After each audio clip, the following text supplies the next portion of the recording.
I'd like to spend the next 15, 20 minutes just to go over some of the past projects that we have. And from that, we like to bring you to the present and the future of what the Office of International Initiatives at HCC would like to continue to develop with you. As you go through these slides with me, think about this program as yours. Many of you out there in our audience today are our faculty and staff, and many of you have worked with me over the years. And think about continuing on with what you have in your department and what we can accomplish together for international education. I'm going to start with the part one, some of the successful history of programs that we've had over the years. The longest running program that we have is the Vietnam program.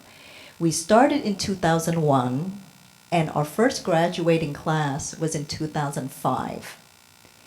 The programs that we have in Vietnam are in the computer science and the business administration. We have in our audience one of the faculty that have worked with us the longest is Dr. Rudy Solis, who every year have gone to Vietnam to work with our faculty and make sure that the curriculum are in sync with what we provide here in Houston. Dr. Jesus, who's our new Dean of Business, and he will be working with us in the future to continue on with the Saigon Tech. I can't do this without acknowledging Judy Cantwell, who's in the audience. Judy is what we all call the sax lady. She makes sure that what we do is in compliance with not with just our accreditation, but the students in Vietnam will get the quality of education that they have asked for and what we intend to provide for them. So thank you, Judy, for helping us. From 2006 until 2015, we have graduated over 1,500 students with our HCC degrees, without those students ever having to leave their countries.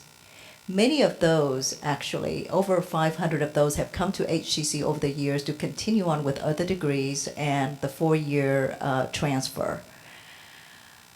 Because of our work in Vietnam, it has really have benefited the international students coming here from Vietnam. And as of 2014-15, the highest number of our international students on F1 visas are from Vietnam. The net profit, I've got to talk about that because not only it is the program that would foster international education, but it has to be something that would help us to generate revenue so we can continue to do our work for you, our faculty here. And our net profits over the last 14 years is over $1 million. Our Culture program, the 5-year project started in 2010 and ended in 2015. Through the years, we have had many of you who are out there in the audience right now who have worked. Dr. Cheryl Sterling finished her 3-year package as Associate Dean of Student Services. Dr. Butch Harrod, our president of CCQ from year 2011 to 2013. Dana Fields, our registrar at CCQ. And Barbara Loggins, our faculty there, and she actually served 5 years, so welcome back, Barbara. The experience of putting together this project was a labor of love from everyone at the college, and I can't really emphasize enough the work that Human Resource have done for us to make sure that our 85 expats from HCC will be able to work in Qatar and have the benefits of HCC collaborating with them. We have netted over 1.5 million over the years, provided employment for over 80 American families. And not only our expats were there, but they were able to bring their children and families so they can also have the international experience. The result of this have spawned many other partnerships in the regions as well as here in Houston. One of the things that I'm really proud of this project are the people who came back from Qatar who are now internationalizing their experience in their classrooms. And I think that's important. They come back with the knowledge of understanding the world and bringing that view back to our students who have never stepped foot outside of Houston. And that to me is very critical.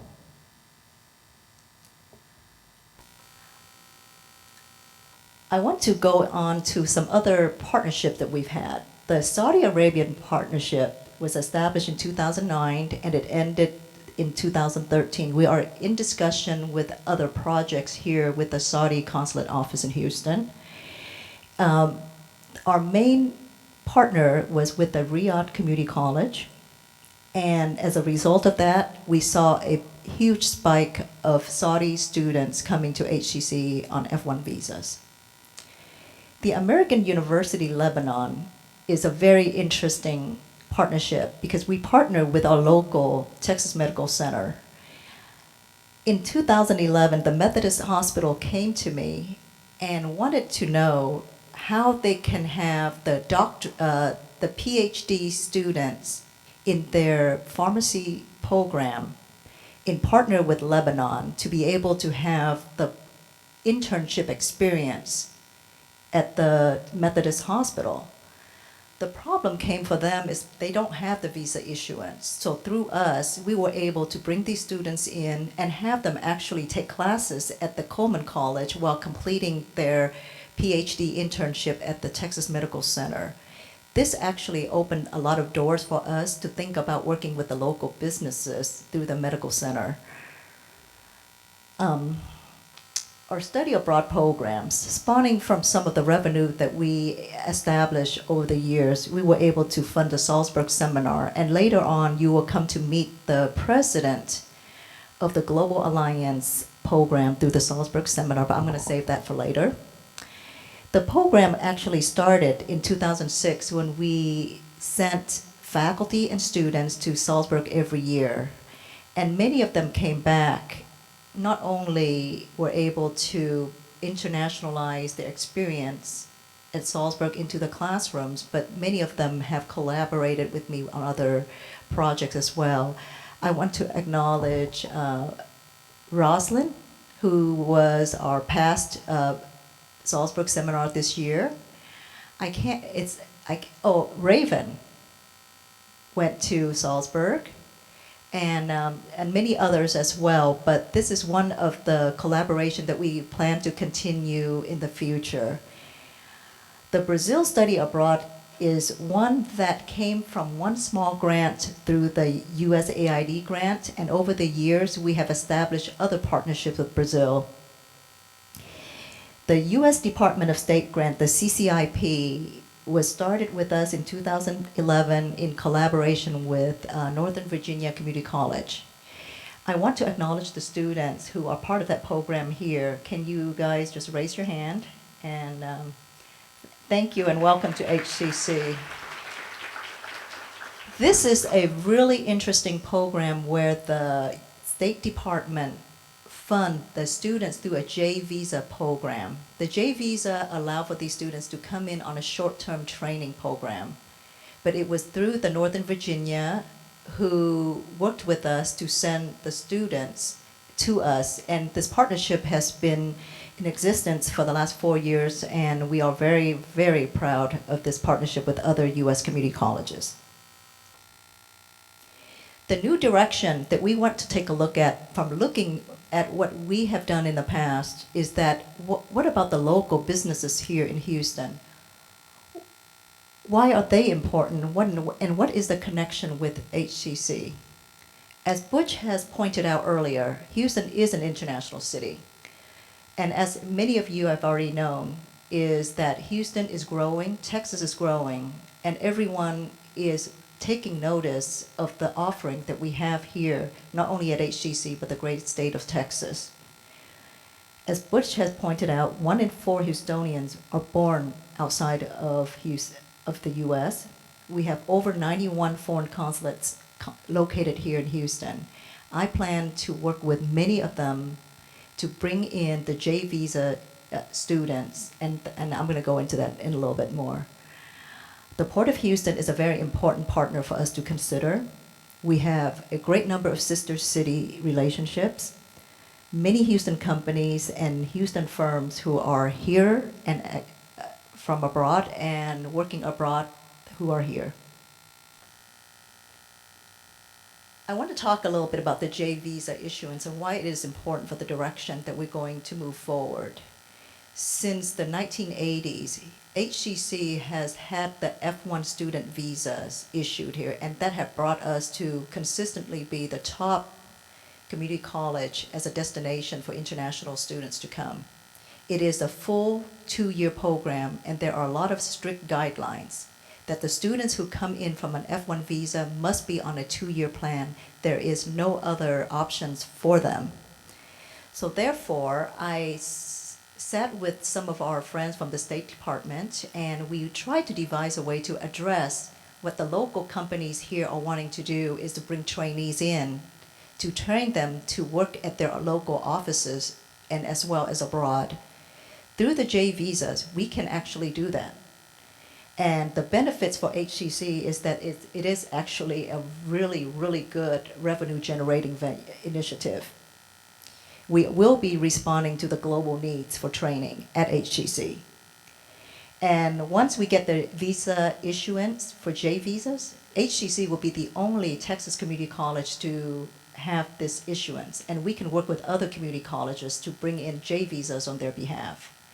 Not only with the schools, but we can actually work with the Texas Medical Center and the local companies, as well as companies from abroad, to bring in J visas through HCC. What I really like about this requirement is that we have to add the cultural component into the program. Every student that come here not only come away with a training program for their skills, but they will come to understand Americans, how we work, and they will share with us the ideas of how Americans can work with other companies abroad. In addition to just the trainees, we can bring in faculty, scholars, researchers, and medical experts. And I see my friend Ann Bragdon in the audience. This is the program, Ann, that we actually can help you bring in the scholars that you need and others that we have talked about. What I really want to emphasize is the J visas are yours to work with us. You come to us and you tell us what would work for you. And we have a lot of options. The categories from the J visas, to me, is just amazing. We can bring in short-term students. We can bring in professor and research scholars, specialists, physician, short-term, international visitor program, and government visitor program. We can actually work with the city of Houston in collaboration with them to bring in other visitors for the city on our behalf. In conclusion, the global connection between Houston and HCC is very important. Not only we are an international city, but international initiatives and the work that we do are essential to our internal and external constituencies. We provide the learning, the development opportunities for faculty, staff, and students. In a globally competitive marketplace, our students, as Butch had pointed out, need to have the global competencies. They need to understand the languages, the culture, and the ability to communicate with others that's outside of our world, the Houston world, or the US world for that matter. We also will establish the partnership with the business needs that are here locally, and I keep going back and forth to the Houston community. That is something that we really want to address. They are here, and they are local, and they are global, and we will reach out to them. And that concludes my presentation. And I would like to invite Dr. Meyer DeNovo to give our next guest a warm Texas welcome.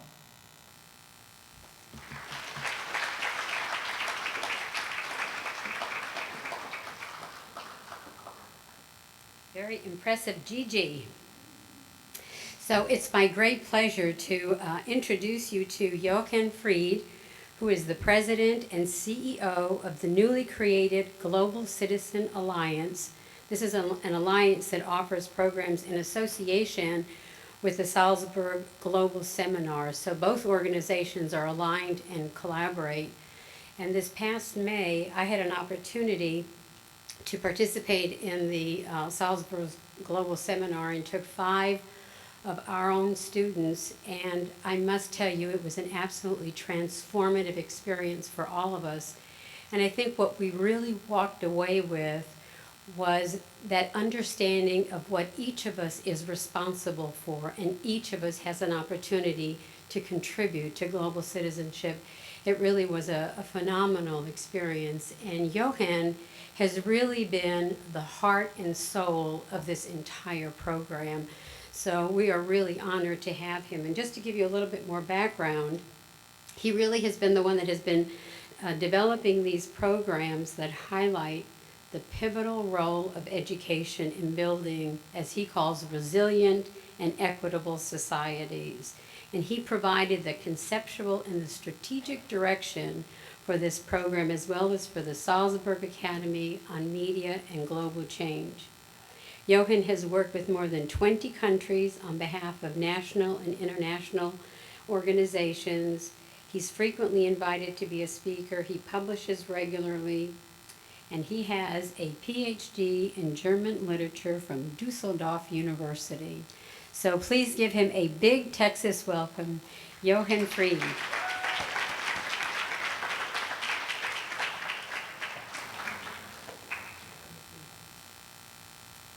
Always 2 kisses in your... Thank you. Thank you so much for coming. Thank you for the warm welcome. I was a little bit afraid when I heard the Texas welcome what this might be. Works well. Works well with me. Oh yeah, I should show you sort of. I have a J1 visa. Okay. It's important. It's important. So kind of you. Maya mentioned that I have a PhD in German literature, also in philosophy, so I prepared a 1.5-hour speech for you now. Is that okay? But I think I better cut it down a little bit. If you could also help me, I was here before. It's my second visit to Houston. 2008, I was here for the first time in this very room. Also 2008 or 2009, can't recall it exactly. Wonderful to be back here. That is already sort of a characteristic of our program. We go back and forth. We want to know sort of our partners and our partner institutions. It's not just sort of coming to our place, but also understanding sort of what is changing at your places. And the world is changing rapidly, as you know. You just mentioned sort of 1 out of 4 Houstonians. Is this correct? Houstonians? Born outside of the United States. I'm living in the capital of Austria, in Vienna, and the latest statistics there are that everyone aged 1 to 16, 60% of those people have at least one parent who is not Austrian. It's mind-boggling. It's a change which is taking place that we either sort of feel defensive about and go into our own backyards and turn our back to it, or we embrace it. And I think there is no other opportunity than embracing it. But the speed and the impact of these changes can be frightening at times. And I think sort of the program that we are providing, the Global Citizenship Program, is meant to help everyone on campus, not just sort of students. It's not a program for students, it's a hybrid program which involves from first-year students to the Chancellor's office, everyone, to prepare institutions to embrace this new world, this hyper-complex, interdependent world, in a new way and bring positive messages into the classroom for students to be prepared for some tough decisions that need to be made in the next 20 or 30 years. Time is running out for certain decisions, and we better educate our students in a way that there are change makers and not change preventers, because we need change, definitely. Okay, let me go through a few things, and usually what I do when I only have a few minutes time, then I read things out, because if I don't, I start rambling, as you notice. And so it's better to be a little bit sort of on the point. First of all, greetings from old Europe, where we still don't have an adequate translation for the term community colleges, and where the vast majority of my colleagues in higher education doesn't have an idea let alone a proper understanding what a community college is. We are paying a high price for this ignorance, and we will pay an even higher one, if not economically, then most definitely socially, with respect to the future cohesion of our societies, including the latest surge of immigrant population this summer from Syria, Afghanistan, Eritrea, Sudan, and other places that you read about in the newspaper. End of my preamble. Why are we talking about a lofty topic like global citizenship at a meeting of community college representatives when the catchwords that define community colleges in the public mind are access to higher education and middle class status, workforce development, and strengthening the competitiveness of the American economy? Well, maybe because these catchphrases are not only defining, but also confining the meaning and the significance of a community college education. Let me explain. For an outsider like me, and a serious and sober admirer of community colleges, what strikes me most is not so much what you do, but what you are.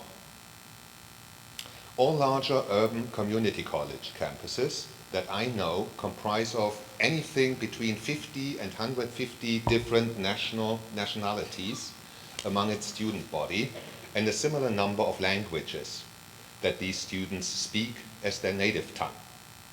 Ron Williams, in a College Board report about 10 years ago, called community colleges the Ellis Island of American higher education, which is both apt and almost poetic. You can call this diversity, but that's another of those frozen terms which politicians and college administrators are using and which doesn't translate easily outside our narrow circles. And more than that, the language that we are using falls short of a richer reality, which takes me back to my intro question: why are we talking about global citizenship in a community college context?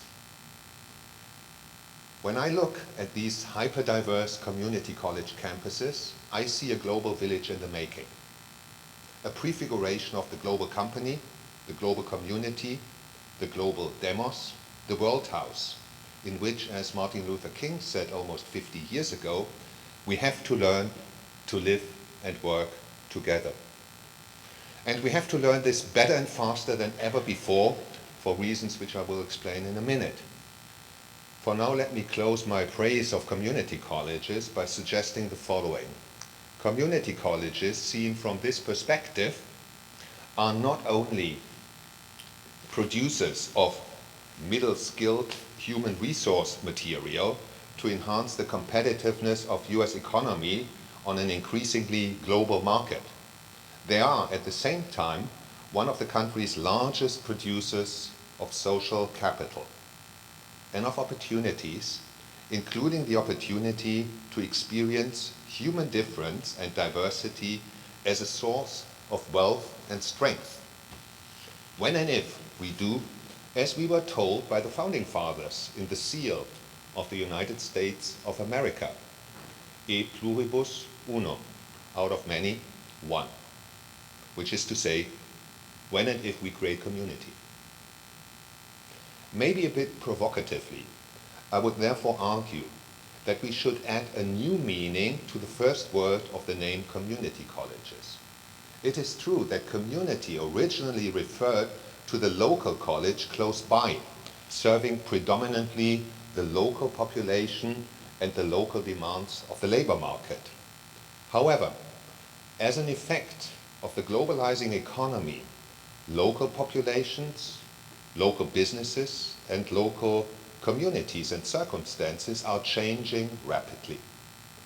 You would be hard-pressed to name a single place in the United States which is not directly or indirectly affected by the consequences of globalization, be it economically, demographically, environmentally, biologically, or in terms of the interaction between those different factors. There is no question that change along these cordons is as old as mankind. But it happens today at an unprecedented degree of intensity, speed, and impact, which challenges our capacity to adapt. Thus, local lost its old meaning. And it would be counterintuitive to say we are a community college and have nothing to do with high-flown ideas of global citizenship, because our mission is to serve the people in our local community. Honestly, I think this is putting the head in the sand. In the times in which we live, separating the local and the global is becoming a false opposition. Let me take this statement a bit closer back home, closer back to home, i.e. here to Texas. In 2014, Texas had $289 billion in exports, more than any other state in the United States. The message this number sends to Texas residents, including community college students or faculty who might be reluctant to leave their home state, is this: if you want to be born and live and die in the state of Texas, you better be globally focused, because business is.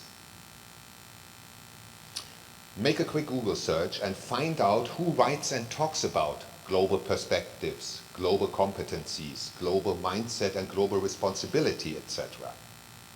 You will maybe be surprised to find a large number of Fortune 500 companies which refer to the term global corporate citizenship as a central element of their CSR, their corporate social responsibility commitment.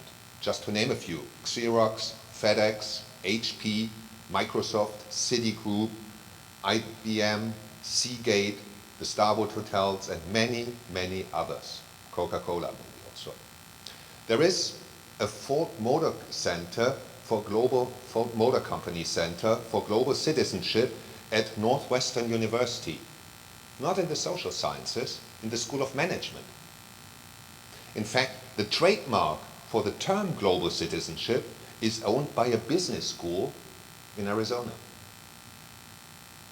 All of this is to say, global citizenship education is not a lofty topic of idle conversation for left-leaning liberals.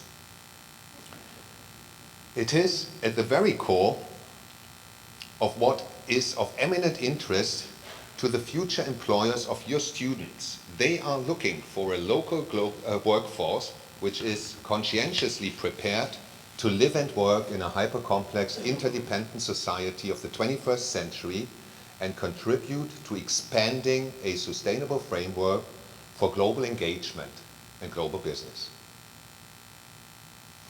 So let me say a few words about the program that brought us together in partnership, and about the new organization that Maya mentioned, the Global Citizenship Alliance.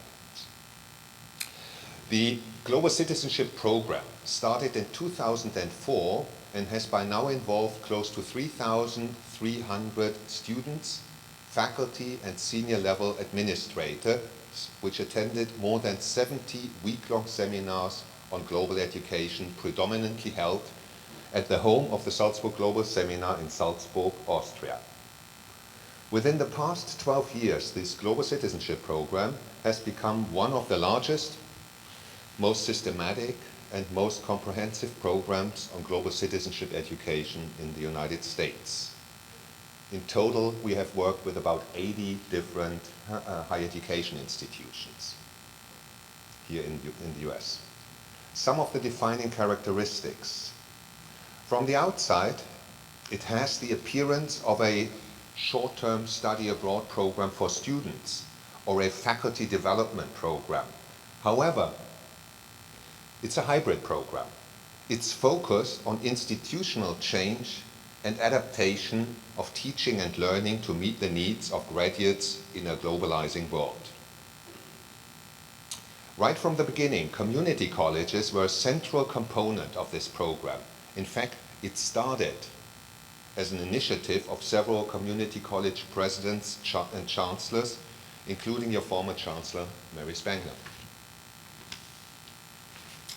Our partner institutions comprise a good cross-section of US higher education: community colleges, large and small, state universities, private liberal arts colleges. We work with HBCUs, the historically black colleges and universities, and even a couple of high schools. Until this year, the Global Citizenship Program was hosted by the Salzburg Global Seminar, a renowned US nonprofit focusing on international exchange and leadership development, which runs its operation out of our home in Salzburg, Austria. And those who have been there and who visited the place come probably back and say, I stayed at the place of the Sound of Music. Indeed, this is the palace that the Salzburg Global Seminar owns, which is a mixed blessing. As of last month, the Global Citizenship Alliance was founded and will from now on offer this program as an independent organization, though still in association with the Salzburg Global Seminar. In the future, we want to provide a broader variety of programs and formats for our partner institutions, above and beyond the week-long seminars in Salzburg that we have offered so far. Some examples. We are very sort of seriously and in conversations about providing sessions for students and faculty in the United States, thus avoiding increasing and unpredictable costs for transportation from the US to Europe, because we do think that the substance of this program is more important than the travel part. So if we can expand this program and involve more people in the program at the expense of bringing people over to Salzburg, we'll do this. We also sort of have started to provide 2 to 3 workshops for faculty and administrators on specific topics related to global education.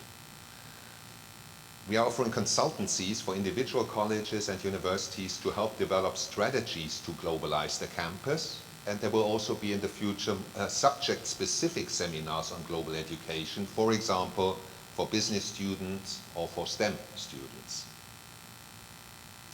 Finally, and I was just started my journey in San Diego at the annual convention of the Association of Community College Trustees, where we gave a panel which was really well received. And one of your neighbors, the Chancellor of Dallas County Community College District, was part of the panel, Joe May, who's also a strong supporter of this program. And we are now talking with ACCT to have maybe seminars also for community college trustees, weekend seminars. So that's basically what I wanted to share with you. But if you have any questions or anything else, I'm happy to respond or answer. Thank you so much for your extremely kind hospitality.